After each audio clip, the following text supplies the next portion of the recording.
За хүн амын багшилтанд хэтэрсэн нийслэл Улаанбаатар хотод асуудал мандахгүй. Хүн ам нь өвөлдөө агаар биш угаараар амьсгалж, зундаа салхи биш бохир өнөртөж бүүдийсэн дүр зургил буухан хэлбэг болсон.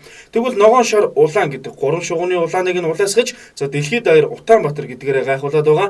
Агаарын бохирдол нь хэрээс хэтэрсэн нийслэл хотод амьсгалын зам эрүүл байх аргагүй болоод байгаа юм а. 70 орчим хувийг нь гэр оролт эзэмшдэг нийслэл хотод хүйтний улиралд амьсгалах байтугай за өмнө нь хүнч харагдахгүй болтлоо. Утааман буухан элбэг үзэгдэл болоод удаж байна. Гэтэл хүйтэн сэрүүний улиралд хайлчгаад байгаа төв цэвэрлэхийг нь өнөр хүртэл хан хийх байдлыг улам хурцтгаж байгаа гэхэд хэлсдэггүй. За харин ганцхан утааг илтгэн нийслэлээс үнэртэж байгаа бохирын үнэрт хэрхэн санаа тавьдаг талаар нийслэлийн агаарын чанарын албанаас асуухад за утааг бууруулах зорилготой болохоос бохир үнэртэх нь бидний ажилд хамаагүй гэдэг тайлбарыг хийж өгсөн юм а.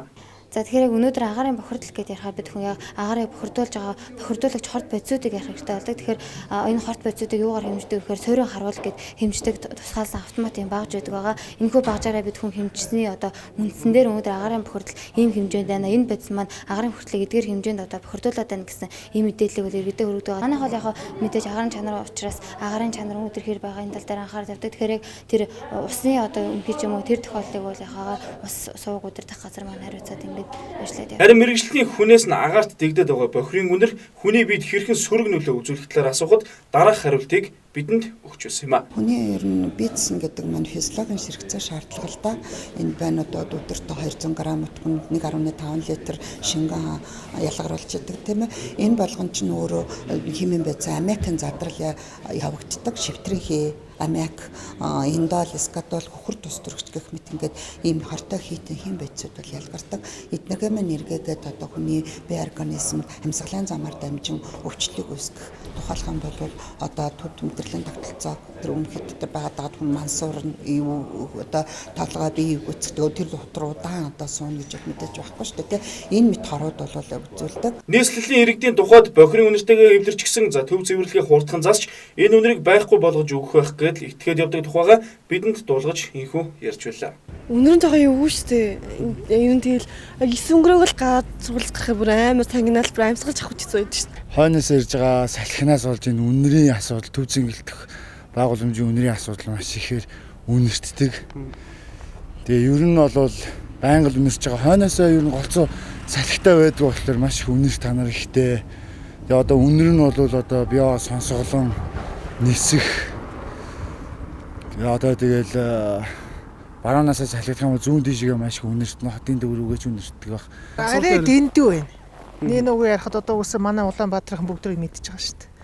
Тийм ээ үгүй дайлангуй ингээл энэ хавар ингээл имлэгэр ингээл явах ч үсэн. Энэ амаал дарж явахс чи нөхцөлгүй юм шүү дээ. Тэгээд одоо энэ юунууд нь төрийн удирдлагууд арга хэмжээ авах гэж юм чи ойролтой яруу хугацаанд ойрын хугацаанд яралт арга хэмжээ авах байлгүй гэж бол итгэл өмхийг өнөрлөл явж шүү дээ. Нийслэлчүүд бид нойлынхоо бохирыг хааш нь урсах вэ гэдэг дээр санаагаа зовоож шийдвэр гаргах төвчний дарга нарыг төв цэвэрлэх байгууламжийн засварыг хийж дуусгахыг хүлээсээр удаж байна. Цаашдаа жойрын 5 жилдээ энэ байдал хэвээр байхыг бид дээр албаны хүний ярианаас та бүхэнд дуулгаж байсан. За тэгвэл энэ зур нийслэлийн иргэдийн чинь эрүүл мэндэд дээрх асуудал хэрхэн сүргээр нөлөөлөх вэ гэдгийг эрхэм дарга нарт дуулгая. Утаа бохирынхон үнэр хоёрынхоо асуудлыг шийдэж чадахгүй байгаа манай нийслэлийн өмнөөс гадныхан бидний амьсгалж байгаа агаарт санаа тавих гэж байгаа сурагдуулсан юм. За Америкийн нэгдсэн улсын элчин сайдын яамнаас нийслэл хотын агаарын чанарыг хэмжиж үр дүнг нь гаргаж ирэхээр маргаашнаас үйл ажиллагаагаа эхлэх гэж байгаа тухай мэдээлж байгаа юм а. Гэтэл утаанаас гадна бохирын үнэрийн дийлдэхээ байж гисэн нийслэл удирдлагууд нь өвчхгүй болоод ирэхээр за хэн энэ асуудалд анхаарлаа хандуулж ажиллах нь тодорхойгүй болгож за бие биерүүгээ булцаж явах жишээтэй. Гэтэл ард иргэдийн амьдрал эрүүл мэндэд санаа зовж Америкийн нэгдсэн улсаас элчин сайдын яамаараа дамжуулан нийслэлд амьдардаг Америк иргэдийн ихээр төвлөрч амьдардаг газруудад агаарын бохирлыг хэмжиж санаа тавьж явах жишээтэй юм а. Харин манай улсын иргэд утаанд хордож бохир үнэртэх нь байтугай гадны улсад амиа алдаж эрх ашиг нь зөрчигдөж байхад ядаж шарилыг нь чаваад ирэх зардал шийдэж өгдөг нь хэмээгнэлтэй юм а. Шийдвэр гаргах төвчнийг хүмүүс нь үзээд сууж байгаа бол энэ асуудалтай жоохон ч гэсэн анхаарал хандуулаач гэдгийг ТV8 телевизийн зүгээс уриалах байна.